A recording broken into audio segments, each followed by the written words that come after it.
Okay, mga Bro NC, good morning Aguila Guardians.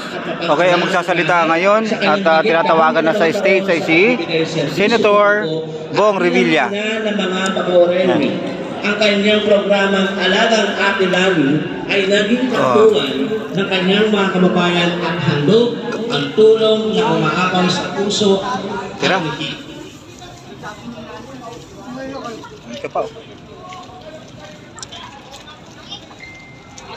Bukalan ng inspirasyon na halal bilang kauna-unahang at babaeng katulutawan ng Bacoor bilang pangalawang distrito ng Cavite at pinarangalan ng most outstanding progress woman na prestigyoso. Okay, si Mayor Lani Mercado pala tinatawag, asawa ni Bong Revilla. So nandito siya ngayon. Siya rin ang kauna-unahang babaeng alkalde ng lungsod ng Bacoor na palaging pinarangalan ng...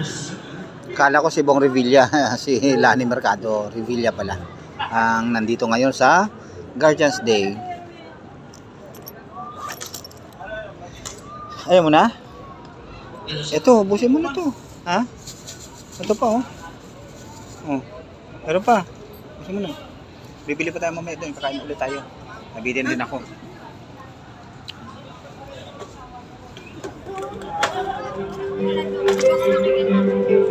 Okay. So, andito ngayon. Kilala na natin si Senador Bong Revilla. Ayun, si Bong Revilla pala. Sino ba talaga? Si Bong Revilla o si Lani Mercado? Ang mauunang magsasalita. So, hindi lang natin makikita kasi nga napakalayo natin dito sa stage. Ang ating kapakanan bilang lingkod bayan. Tulad ng ating pinangako ng panahon ng halalan. Hindi tayo nagpapogi lang sa Senado. Dahil matagal na tayong pogi.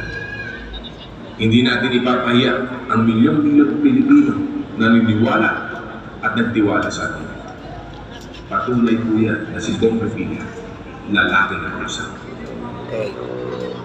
Bukod sa barangay at perfect attendance sa Senado, mayroon siyang ilangan 1,000 siyang nakakatalawan kung pala sa edukasyon, kalusugan, kaligtasan, kabuhayan at ekonomiya kung saan 300 ay batas na ngayon. Isa na rito ang Expanded Centenarian Act kung saan makakatanggap na ng tig-10,000 piso ang mga lolo at lola sa edad ng 80, 85, 90 at 95 at 100,000 piso sa kanilang pagtungtong sa 100 years old. Bawal na rin ang no permit no exam dahil sa bakas na kanyang inakta. Pinangunahan niyang makisulong ang bakas na nagbibigay ng permanent validity sa birth certificate, death certificate at marriage certificate para hindi na paulit-ulit ang pagkuha ng mga ito. Siya rin ang nasa likod ng batas na nagbibigay ng 20% night shift differential pay sa mga kawani ng pamahalaan. Dahil sa New Philippine Passport Act na kanya rin inakda, mas mabilis ang proseso ng passport application ng ating mga kababayan. Sa kanyang pagsisikap, doble na ang matatanggap na teaching allowance ng mga public school teachers bunga ng kabalik at pagtuturo na kanya rin inakda. Ay munting paraan ng ating pagkilala sa kanilang masigasig at taus-pusong pagsiservisyo sa bayan. Siya ay naging vice-gobernador ng Cavite noong 1995 at gobernador noong 1998. Dahil sa kanyang pakikipaglaban sa illegal na droga, ay ginawaran siya ng Medal of Honor ng International Narcotic Enforcement Officers Association sa Albany, New York. Lumaban siya sa mga pirata bilang chairman ng VRP na kinilala sa buong mundo. Naging senador na pangalawang pinakamaraming boto noong 2004 at number 1 senador natin noong 2010. Tulad ng marami, naranasan niyang maapi at ipitin pero siya ay lumaban at bumangon hanggang ibalik natin siya sa Senado noong 2019. Nilinis sa katotohanan, ibang sweldo, ibinawalang sala.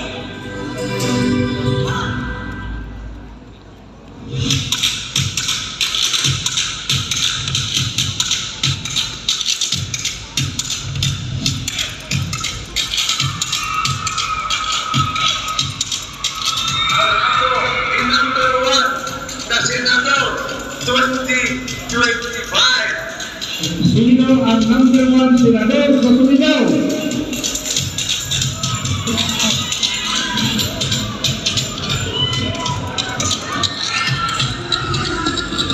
Dahil hindi kayo nakalimot ang aming isusunod sa iyong pagdesisya dito ang isang nakakabingin. Senador number 1 sa 2022, Senator Bong Revilla. Masasalamat sa inyo mga kapatid. At tandaan niyo po, kami palaging nasa libre niyo. Siya ang una na galing sa national na leader natin. Number 1, Senator Bong Revilla. Ang ako po ang isa sa manunuligan at pagpapakulay ng kahit hindi sa hindi ng tulong pagpanahon ng kaalaman. Siya po ang usap tumatawag sa atin. Ano ang nagiging po sa bayan ko? Masaya tayo! Ngayon tayo sa Bong Revilla!